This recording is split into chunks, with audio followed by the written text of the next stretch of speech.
Assalamualaikum warahmatullahi wabarakatuh. Perkenalkan, saya Khairul Faiza. Saat ini saya sedang tercatat sebagai mahasiswa PPG dalam jabatan tahun 2022 di LPTK Universitas Negeri Malang. Hari ini tanggal 13 Desember 2022 saya akan melaksanakan praktek layanan bimbingan klasikal di SMP Negeri 6 Kota Mojokerto.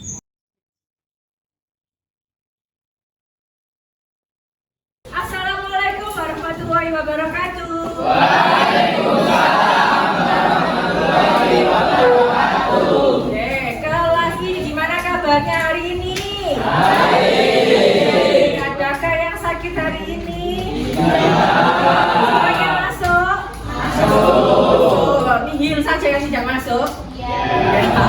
Oke, sebelum kita mulai belajar hari ini, saya minta ketua kelasnya untuk memulai dengan berdoa. Duduk siap gerak. Berdoa mulai.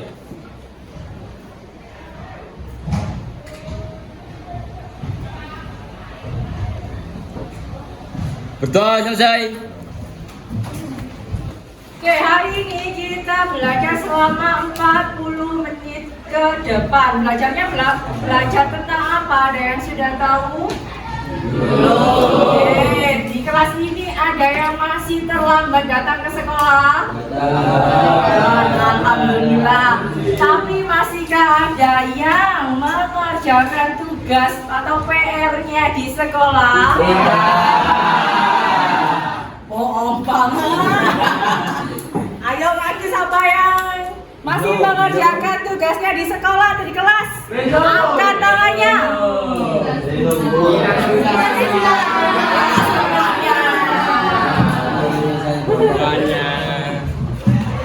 Oke, maka daripada itu, karena semuanya ini masih banyak yang mengerjakan di sekolah PR-nya, hari ini kita belajar tentang PR, manajemen waktu. Ya, sebelum kita belajar, kita main dulu. Oke, kita main-main dulu. Semuanya boleh berdiri. Oke, gerakannya ada 8 kaca. Yang pertama 1, 2, 3, 4, 5, 6, 7, 8. Kakak istimewa. Ya. Jadi gimana? Pada hari Minggu ku turun ayam ke kota. Nah, gitu ya. Sampai selesai. Bisa dimulai? Ya. Kita mulai ya. Ya, 1, 2, 3. Pada hari Minggu ku turun ayam ke kota. Naik delman istimewa, ku duduk di muka. Ku duduk samping Pak Kusir yang sedang bekerja. Mengendarai kuda supaya baik jalannya.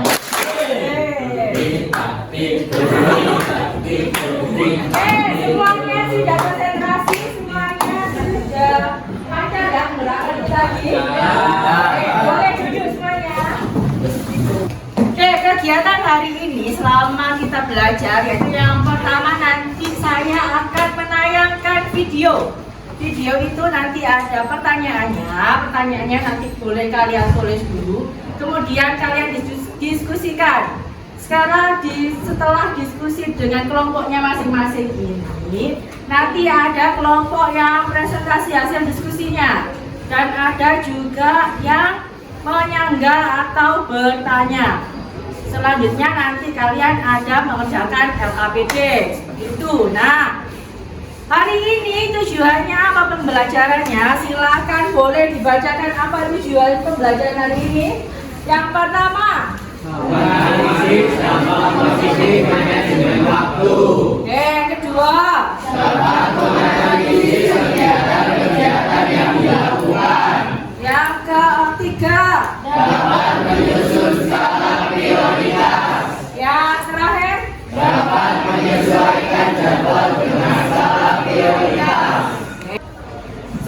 belajar hari ini? Oke, kalau sudah siap, sekarang boleh ditulis pertanyaan yang sudah saya tanyakan.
Sudah selesai nulis pertanyaannya?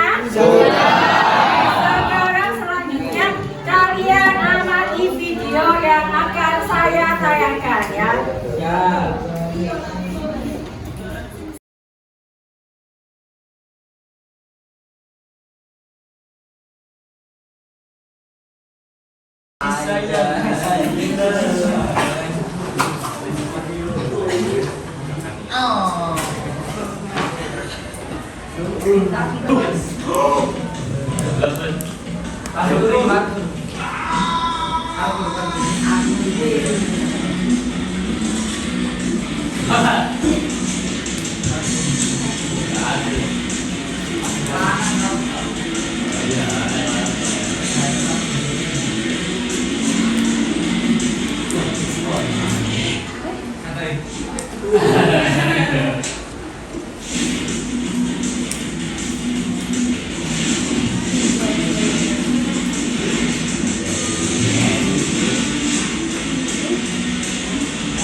Aduh.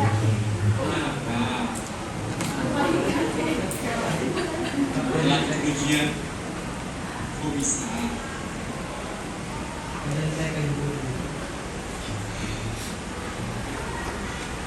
bagaimana lagi?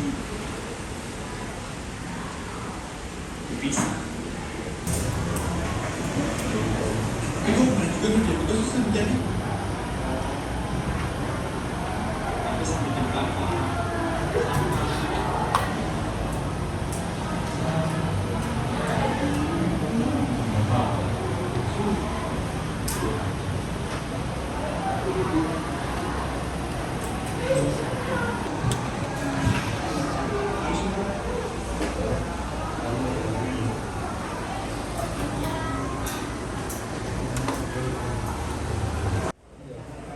Oke, sebelum ke presentasi kelompok, silahkan kalian diskusikan tadi pertanyaan yang sudah saya tayangkan dengan video yang sudah kalian lihat.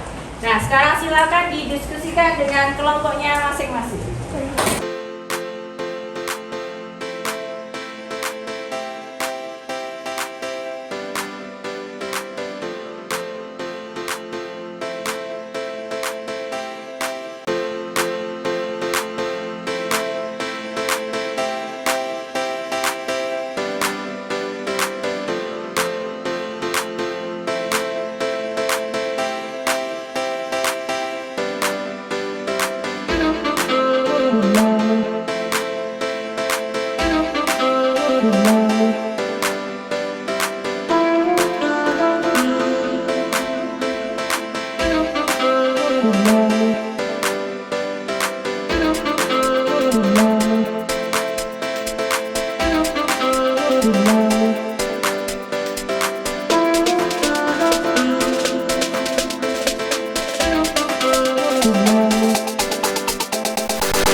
Oke, sudah semuanya ya?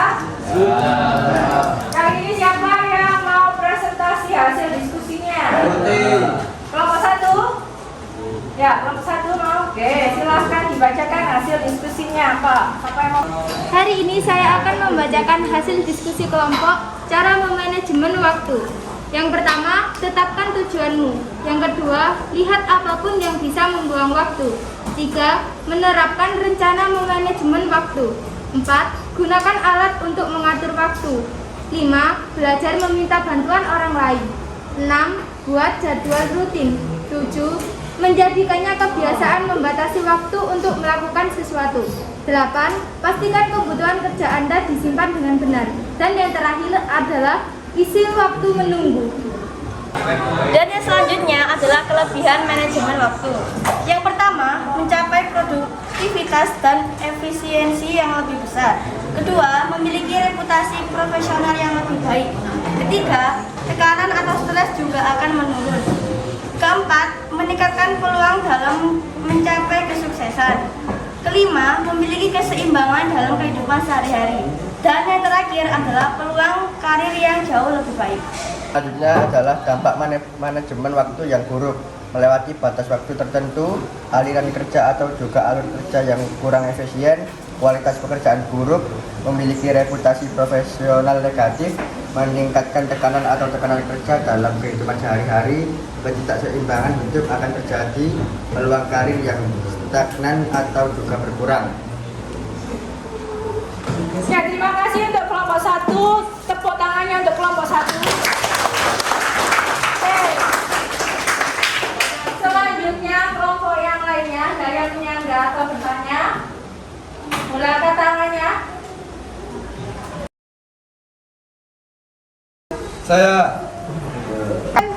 Saya menambahkan dari kelompok 1. Yang pertama, fungsi manajemen waktu, membantu individu atau organisasi dalam menentukan prioritas, misalnya menentukan tingkat urgensi untuk melakukan suatu kegiatan. 2. Membantu mengurangi kecenderungan untuk menunda pekerjaan yang harus diselesaikan. 3. Dapat membantu mencegah bentrokan saat bekerja pada 2 atau lebih pekerjaan pada saat yang sama. 4. Membantu proses evaluasi pada hasil pekerjaan individu atau organisasi. Selanjutnya, ada tujuan manajemen waktu. Yang pertama, tujuan manajemen waktu adalah melakukan pekerjaan secara efektif dan efisien. Yang kedua, efektivitas dalam pekerjaan dapat dilihat dari pencapaian tujuan atau target yang telah ditetapkan dalam manajemen. Selanjutnya adalah manfaat manajemen waktu. Berikut ini adalah manfaat manajemen waktu untuk kehidupan pribadi. Pertama, kemampuan individu dalam mencapai produktivitas dan efisiensi yang lebih besar. Kedua, memiliki reputasi profesional yang lebih baik. 3. Menghindari tekanan atau stres akan berkurang. 4. Membantu meningkatkan peluang dalam mencapai kesuksesan. 5. Memiliki keseimbangan dalam kehidupan pribadi. Dan 6. adalah peluang karir yang lebih baik. Oke, terima kasih untuk kelompok 2. Tepuk tangan dulu untuk kelompok 2. Oke, yang lagi bertanya atau menambahkan lagi? Kalau nggak ada, kita lanjut ke slide berikutnya. Oke, slide selanjutnya adalah rumusan skala prioritas. Ada yang tahu skala prioritas itu apa? Nggak ada yang tahu, belum ada yang tahu. Oke, skala prioritas itu dibagi menjadi 4 kuadran. Yang pertama ada kuadran. Yang pertama, kuadran 1 itu adalah keadaan yang darurat dan penting. Jadi kegiatanmu yang darurat dan yang penting, kegiatan yang harus hari ini dikerjakan atau diselesaikan itu masuk di kuadran 1. Oke. Kalau yang di kuadran 2 adalah tidak darurat tapi penting. Tidak darurat, tidak harus dikumpulkan hari ini tapi penting, tapi tugas. Itu masuk di kuadran 2 ya. Jadi yang pertama kuadran 1 adalah yang direncanakan, kuadran 2 adalah yang dilakukan. Kemudian kuadran yang ketiga apa? Darurat tapi tidak penting. Darurat tapi tidak penting. Ya. Itu adalah keadaan yang mewakilkan. Yang keempat, Tidak darurat dan tidak penting. itu keadaan yang harus Dihapuskan. contohnya apa kira-kira? Main. Oke, dari 4 kuadran tadi hanya penjelasan saja. Ini ada contohnya biar nggak ngambang. Contohnya di kuadran 1 apa saja? Contohnya di kuadran 1 apa saja? Boleh dibaca. Deadline PDR, ikut kelas online, belajar untuk besok. Oke, kalau di kuadran 2 Membuat materi presentasi untuk minggu depan, rencana rekreasi, olahraga. kalau di kuadran 4 3 dulu. Memberi makan boleh tanaman. Yang terakhir yang harus dihapuskan atau dilakukan saat weekend saja. Main sosmed, main game berjam-jam. Oke, dari tadi yang 4 kuadran dan contohnya kegiatan itu, adakah yang ditanyakan atau tidak mengerti mana kuadran 1, 2, dan 3, 4 juga? Paham ya, ngerti semuanya ya? Oke, setelah yang tadi menyusun skala prioritas, kalian ubah ke tabel Kanban. Jadi tabel itu ada 4 kolom ya. Yang pertama kegiatan yang kalian akan lakukan di hari, seumpama kalian ini bikin jadwal hari Senin, Selasa, Rabu, Kamis sampai Jumat. Kalau Sabtu dan Minggunya itu adalah hari bebas, hari free, hari kalian melaksanakan kuadran berapa? 4 ya. Oke, jadi saat hari Senin kalian melakukan tabel Kanban ini ada 4 tabel. Yang pertama ada kegiatan. Itu kegiatan yang kalian susun di tabel 1 apa saja. Kemudian selanjutnya apa? Tujuh itu kalian sudah melakukan atau belum? Kalau sudah silakan dicentak. Ya. Terus yang terakhir, yang ketiga, kalau itu tidak terselesaikan. Jadi in progress itu masih dalam proses. Ya. Yang terakhir, dan itu kalau sudah selesai benar-benar clear hari itu, kegiatan itu sudah selesai. Ya, dicentang. Nanti kalau ada halangan atau ada hambatan, diberi catatan di bawahnya hambatannya apa. Seperti itu. Ada pertanyaan?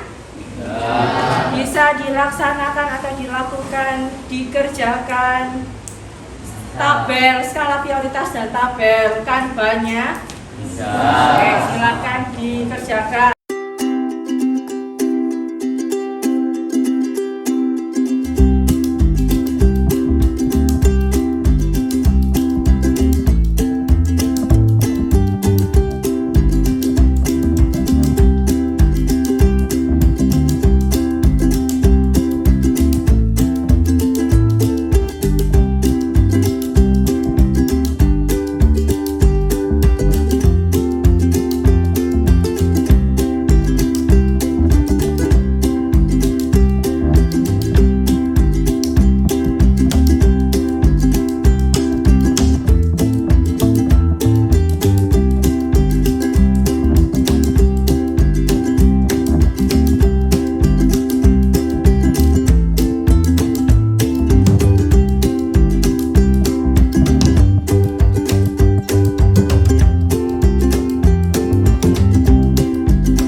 kemudian dikumpulkan melalui QR Code yang sudah saya tampilkan.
kalian sudah mengumpulkan QR code untuk tabelnya. Sekarang adakah yang bisa menyimpulkan hari ini kita belajar apa? Ya Bu, saya. Oke, tunggu.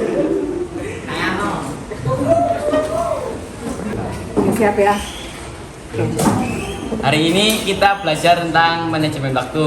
Nah, manajemen waktu itu terdiri dari menyusun skala prioritas. Dari menyusun skala prioritas itu terbagi dari 4 kuadran. Setiap kuadran diturunkan ke tabel Kanban. Oke, itu tadi dari kuku seperti itu ya. Sekarang kalian keluarkan HP-nya, di scan QR code-nya, ada evaluasi untuk kegiatan kita hari ini. Nah, silakan di scan QR code yang sudah saya tampilkan.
Sudah selesai semuanya ya? Kalau sudah, silakan dibaca, ada quotes hari ini tentang manajemen waktu. Silakan dibaca. Jika kamu membuang uang, maka kamu akan kehilangan uang. Namun jika kamu membuang waktu, maka kamu akan kehilangan bagian besar dalam hidupmu. Kita sudah selesai mengerjakan, sudah mengisi evaluasi, jamnya juga sudah 40 menit. Jadi sebelum kita menyelesaikan atau menutup kegiatan kita hari ini, silakan diakhiri dengan berdoa. Aku bisa memimpin untuk berdoa? Ya. Sebelum kita mengakhiri kegiatan, marilah kita berdoa terlebih dahulu. Berdoa mulai.